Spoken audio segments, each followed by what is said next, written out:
All right, guys. And we're back for Bible study tonight. Yesterday we finished chapter 37 of the book of Jasher. And now we are moving on to chapter 38. We encourage you guys to join us each and every night. Every other night, Tuesday, Thursday, Saturday, we go live. Eventually, we'll probably go live every night. But right now, we're going to keep that schedule right there because sometimes things happen and we do Bible study a little bit later at our house. So, hey, that's just what it is. I encourage everybody to pray, to fast, and to read your Bible. You have the capability to understand what it says. And if you feel like you're not really reaching or getting the message, then what you need to do is you need to pray for the Holy Spirit to bless you with the message. All right? Okay. So, just reviewing. Who remembers what we talked about last night on the live? I remember that we finished about talking about the war and about how I think it was Judah had went up against And the king of Tapnach. One of the Israelites busted one of the nine's captain's skull. the guy's skull. Yep, that did happen. He chopped off the king of Tapnach's feet and head. Yep. And took all his armor and he killed all the nine captains and took off everything that they had. And how they were battling someone and he turned around and they were gonna kill him behind him and then he got them. Correct. All that is correct. All right, so we're diving into the chapter 38 tonight. We are on the first verse. Let's see how many verses altogether. There's 52 verses altogether. So somewhere in the 20s, mid-20s to 30s, we will stop. All right, and we're just going to kind of flow with it. And right now, we are studying the book of Jasher historically, right? To know our history. Second of all, there's always good things to take from the word in whichever book that you're in, right? Okay. And we're also just listening to hear, to pay attention, and just to commune with the Most High, right? All right. So let's set our ears and let's set our heart to learn what we can learn, okay? Let's not go overboard and we will just do our very best, all right? Are you guys ready? Let's go. And Jasher 38, chapter 38, verse 1. And Ehuri, king of Shiloh, came up to assist Elion, and he approached Jacob, and Jacob drew his bow, and when Jacob drew his bow that was in his hand, and with an arrow struck Ehuri and caused his death. So in this situation, even Jacob is not only at the battle, but he's engaged in the battle. And remember, Jacob is well over 99 years old right now. Yes. Is Levi good? Yeah. So who is Levi? He's the person that's inside the Who's Levi's father? Jacob. So he's one of the sons of who? Jacob. So what do you think? Yes. Okay. And when Ehuri, king of Shiloh, was dead, the 4 remaining kings fled from their station with the rest of their captains, and they endeavored to retreat. So at this point in time, remember that the kings were surrounded by their captains and they were battling, but all their other soldiers had begun to turn and run away from the battle after seeing the strength and the ability of the sons of Jacob, right? And now, as Ehuri, and Ehuri is Ihuriy, king of Shiloh, right? I may be pronouncing it different than you would pronounce it. That's totally fine. But right now what's happening is when he went down, the other kings with their captains are starting to turn and run too. They're trying to escape from the battle as well. Because remember that the king of Tapnach got the 7 other kings with him in order to go down and battle them because of the simple fact that Jacob and his family moved back into the area. Jacob and his family never caused any issues with them. Not even in the first place. It was Shechem and his father that did wickedly with Dinah and caused the whole entire situation. But like we've said over the last couple of nights, we understand that who's actually orchestrating this and doing this is the Most High, right? And it reads, and they endeavored to retreat, saying, We have no more strength with the Hebrew after their having killed the 3 kings and their captains who were more powerful than we are. And when the sons of Jacob saw that the remaining kings had removed from their station, they pursued them. And Jacob also came from the heap of Shechem, from the place where he was standing, and they went after the kings, and they approached them with their servants. So as the kings began to dip off and try to leave and run away, they followed and pursued them. They weren't going to let them get away. Because remember, they brought this to Jacob and his sons, and now they're getting it done once and for all. Right? And this is all within the will of the Most High, because the Most High wants to clean the people that's in the land that's not supposed to be there out of there. Right? And the kings and the captains with the rest of their armies, seeing that the sons of Jacob approached them, were afraid of their lives and fled till they reached the city of Chazar. Chazar. Verse 5. And the sons of Jacob pursued them to the gate of the city of Chazar. And they smote a great smiting against the kings and their armies, about 4,000 men. And while they were smiting the army of the kings, Jacob was occupied with his bow, confining himself to smiting the kings, and he slew them all. So while they were pursuing them and they got them up to this gate, and the sons are in there battling, Jacob is now focusing in his aim and only the kings, and he's dropping the kings one by one with his bow and arrow, right? And the sons of Jacob pursued them to the gate of the city of Chazar, and they smote a great smiting against the kings and their armies. Chapter 6. And he slew Parathan, king of Chazar, at the gate of the city of Chazar. And Parathan is Parathon. And he afterwards smote Susi, king of Sartan, and Lavan, king of Beth Choran, and Shavir, king of Machnema. And he slew them all with arrows, an arrow to each of them, and they died. Which means that he fired one arrow at each one of these kings, and each arrow hit the kings and took them out. Yeah. Why did you start smiling when you said Machnema? Machnema, because as I'm reading it, I'm saying it in my head. That's why. There's a lot of these like, let me spell Machnema for you. Machnayamah. So when I looked at it, it took a little bit of time to process it. And so that's why the smile came across my face. And the sons of Jacob, seeing that all the kings were dead and that they were broken up and retreating, continued to carry on the battle with the armies continued to carry on the battle with the armies of the kings opposite of the gate of Chazar. And they still smote about 400 of their men. And 3 men of the servants of Jacob fell in the battle. And when Judah saw that 3 of his servants had died, it grieved him greatly, and his anger burned within him against the Amorites. And all the men that remained of the armies of the kings were greatly afraid of their lives. And they ran and broke the gate of the walls of the city of Chazar, and they all entered the city for safety. I'll let you ask me afterwards, okay? And they concealed themselves in the midst of the city of Chazar. For the city of Chazar was very large and extensive. And when all these armies had entered the city, the sons of Jacob ran after them to the city. And 4 mighty men, experienced in battle, went forth from the city and stood against the entrance of the city, with drawn swords and spears in their hands.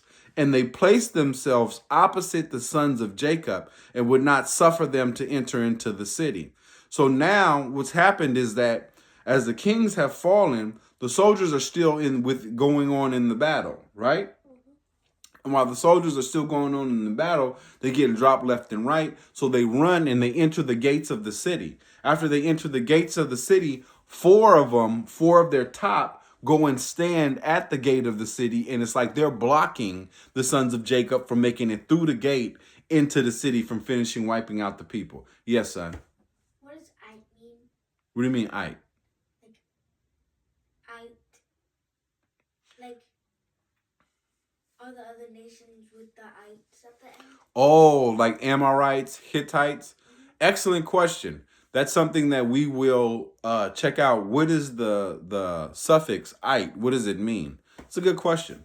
All right, so we're going to continue to read, okay? So the 4 men they're situated inside the gate, but in front of the gate, so that the sons of Jacob got to come through them to get into the city. Basically, they're giving people the time to get into the city and set up as many defenses to try to stop the sons of Jacob from getting into the city, because they get into the city, there ain't no way for them to defend themselves against them. They are going to get wiped out. And that's what they're trying to prevent, right?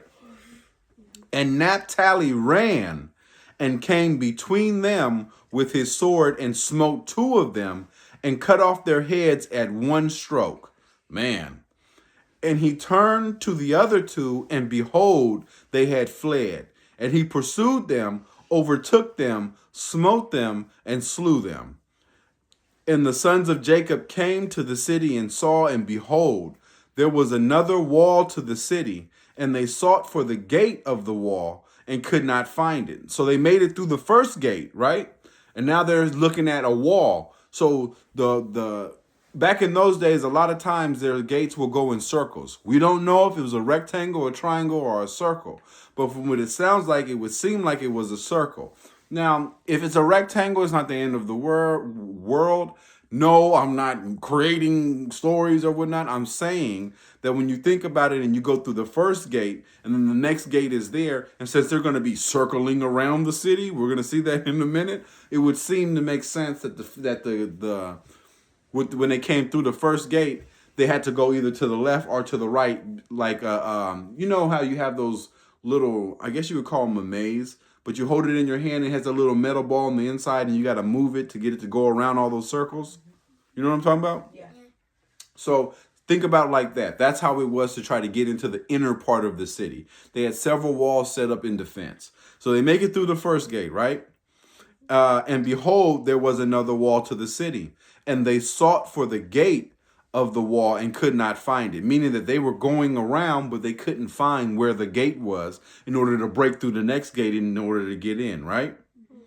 And Judah sprang upon the top of the wall. So you're going to, as we go through in Jasher, I'm going to have to keep stopping, and I'm going to have to give you guys some of these measurements, because I want you to understand that when you look at the NFL, the NBA, all of these things, it's one thing when they're playing sports. But you have to imagine these guys could jump 12, 15 feet in the air up on top of stuff to get up and over it, right? Mm-hmm. Some bad dudes, right? And Judah sprang on top of the wall, and Simeon and Levi followed him. And they all 3 descended from the wall into the city. So they couldn't find the gate going left to right. So they went up and over, right? So it was Judah, Simeon, and Levi that went up and over the wall. And Simeon and Levi slew all of the men who ran for safety into the city, and also the inhabitants of the city with their women and little ones. Now stop right there. You have to understand that is not giving us a breakdown at this part of who the Amorites are and how intermingled that they are, and all of the witchcraft and wickedness that they were doing and breeding and fallen DNA that was in them. What do you mean breeding? So remember when they was talking about the creatures that have half animal, half man? Mm-hmm.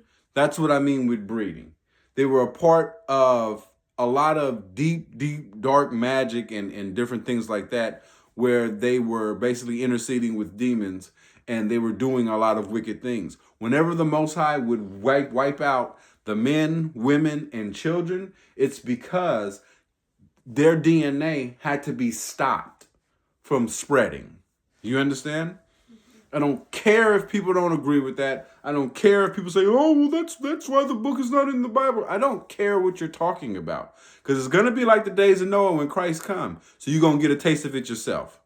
Now, and Simeon and Levi slew all of the men who ran for safety into the city, and all the inhabitants of the city with their women and little ones they slew with the edge of the sword, and the cries of the city ascended up to heaven.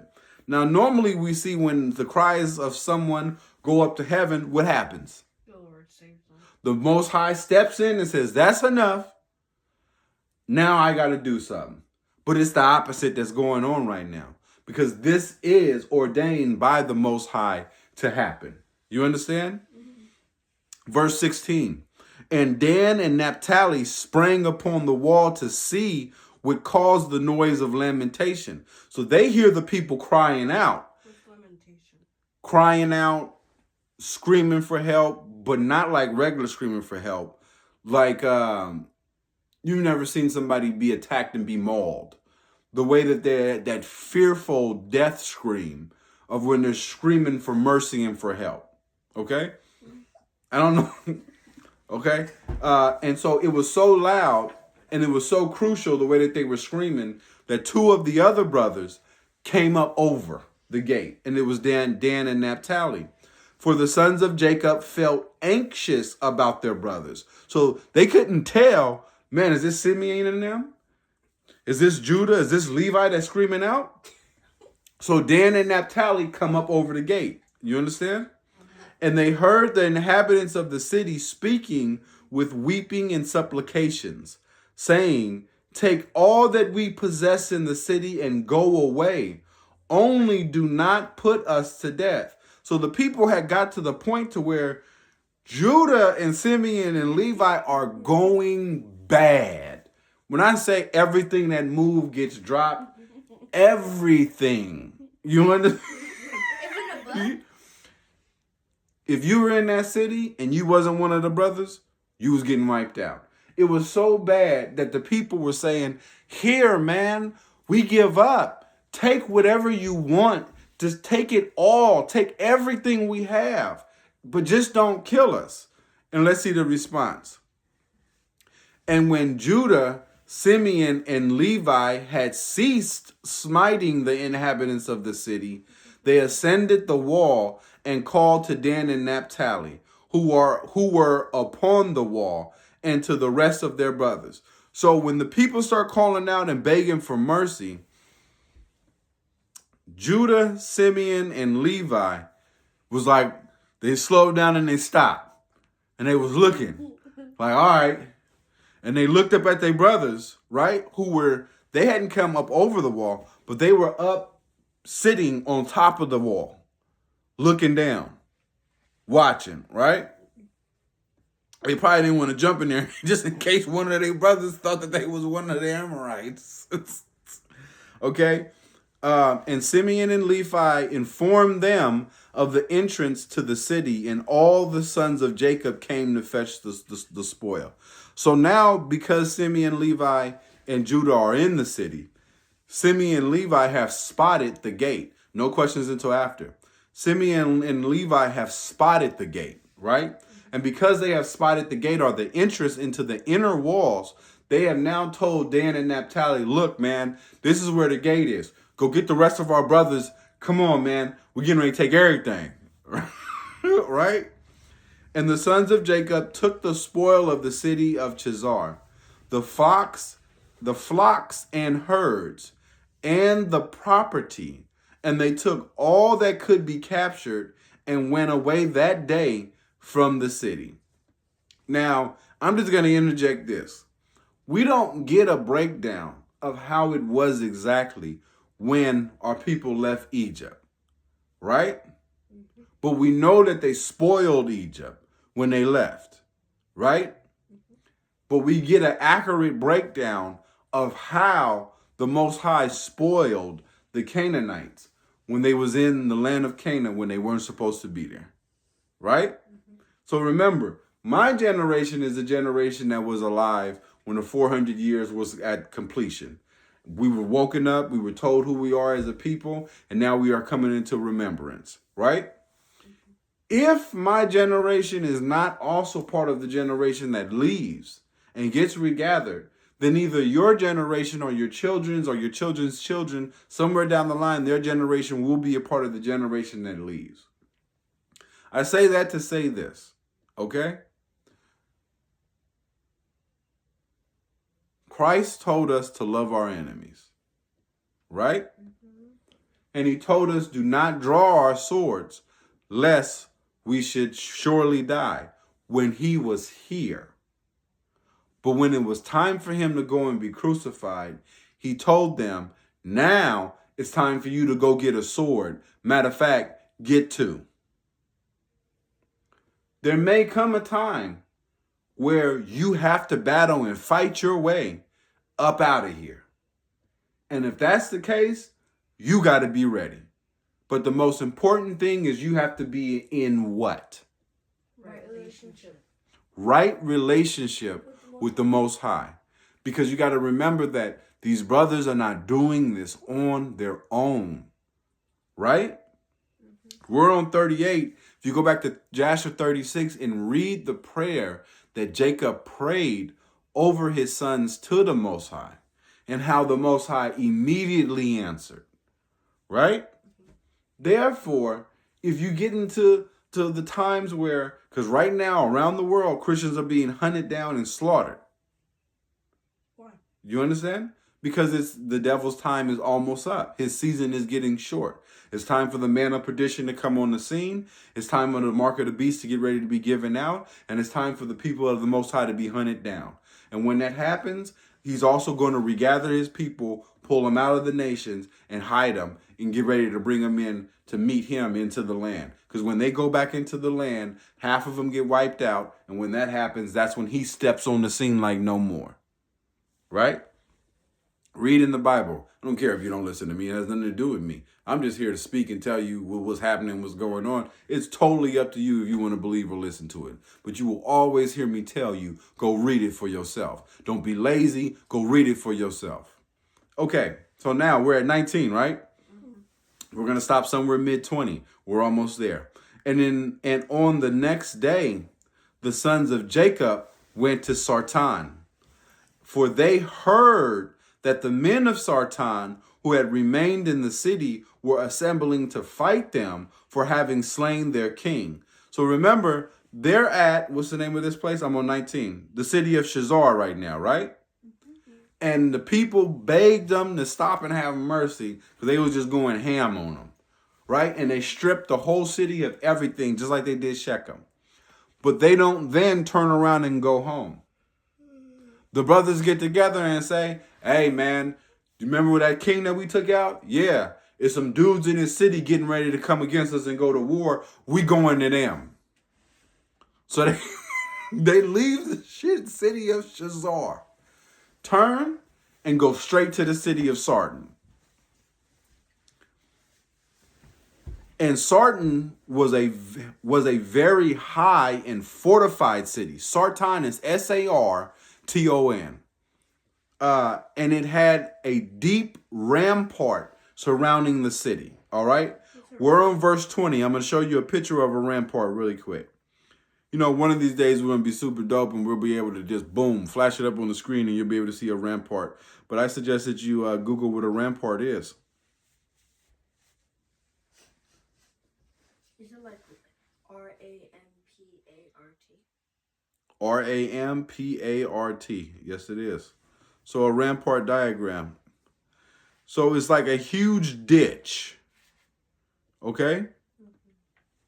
Yeah, you see that? That V? Oh, yeah. Right? So it's like a huge ditch. So basically, it would be like you wouldn't pass this to your brother. Let him see it. So basically, it would be like if this was level ground and your army's on this side, right? And the bad guys are on this side, you would dig like a huge, maybe, let's say 20-foot ditch down so that they couldn't run straight into your city. They had to go down the ditch, right? And while they're down the ditch, of course, if you're up on the walls, bow, bow, bow, you hitting them with arrows, wiping them out, right? So they run into this rampart. And it's surrounding the city, so it goes all the way around the city. They must have a drawbridge that comes down so their people can get in and out. That would make sense, right? Verse 20. And the pillar of the rampart was about 50 cubits, and its breadth 40 cubits, and there was no place for a man to enter the city on account of the rampart. Okay? Was the rampart filled with like water or something? No. We don't know. It doesn't tell us. And you know, we're going to do more research on the rampart because that was the first image I pulled up. Hey, maybe I'm wrong. Maybe you guys will find a rampart. And if you do, drop the image or the link to the image in the comment section so we can all learn and get better, right? That'll be really dope. And the pillar of the rampart was about 50 cubits, and its breadth 40 cubits, and there was no place for a man to enter the city on account of the rampart. And the sons of Jacob saw the rampart of the city, and they sought an entrance in it, but could not find it. And we're going to stop right there tonight at verse 20. So we see that what's going on right now is but the Most High is making his move to clean out the land. And he's going about it through the sons of Jacob, right? One thing that this is also doing is this is establishing the sons of Jacob and the bloodline of Jacob as this is not who you want to cross. Because they already had the information about Abraham. That's what they talked about the first time. They're sons of Abraham. These are the same Abraham that Nimrod threw in the fire and couldn't take him out, right? And all of his people came against Abraham and they couldn't stop him. This is the same Abraham that they tried to take his wife Sarah down in Egypt, and the whole house of Pharaoh was turned upside down and was getting jacked up. This is the same Abraham whose son is Isaac, who went down to the Philistines and was living down right there by Abimelech. And Abimelech tried to take his wife, who he said was his sister, and it messed up the whole entire town. People was getting jacked up. People fell under disease. They were sick. This is the same Isaac who owns all of this land and is so great, he had to leave from the land of the Philistines and move back, I believe it was up to Hebron, or to the area of the land of Canaan, right? And then they went into what? Talking about Jacob. This is the first time that the kings came against Jacob and his sons. And their advisors was explaining to them why you don't want to mess with them. Well, now the whole land is going to have stories about the sons of Jacob and how you dare not cross the sons of Jacob, right? He's also establishing his foothold on the land, right? And we'll see that as time goes on. But the one thing that you got to understand is that when God makes a decision, it doesn't matter what man thinks. Now, think about it from the eyes of the neighboring armies of men. They're saying, well, this group invaded us, talking about Jacob and his sons, the way that they would see it. Their media, their news would say, these invaders have come into our land and they've attacked the city of Shechem and destroyed it. We got to come together. We have to save our land. We have to save our people. They're doing horrible things. They're doing genocide. This is how the media and the newspaper will portray what the sons of Jacob have done. But if you're on the wrong side, then you will put your heart with the wrong side and the wrong group. So put your heart with the Most High. The only way you can actually do that is do the three things you need to do. Pray, read, and fast. Why do you pray? Prayer is communication with the Most High. Why do you read? How can you understand him if you don't learn about him? How can you know him and have a relationship with him? And then it's fasting. Why do you fast? Well, the body is like a interference between you and the Most High. For the body and the flesh is sin, right? Therefore, you have to fight and constrict and control the body. And one of the best ways to do that is through fasting. If you don't believe me, I don't care. But you can read it for yourself. And you will see these are the three things that the people constantly did. Think about it. What did Daniel do? Daniel would fast. Daniel would pray. Daniel would study the scriptures. Get it? So I suggest that you do all three things too. Regardless, man, I want you to have a wonderful night. I pray that the Most High blesses you, that he enlightens you, that he fills you up with his Holy Spirit, that he directs you in the area that you have to go, because we each have our own job to do. It's not for me to do the job that my wife has. It's not my wife's job to do the job that I have. We each have our own individual job we're supposed to do for the Most High, but at the same time, we are put together as a unit in order to lift each other up. All right?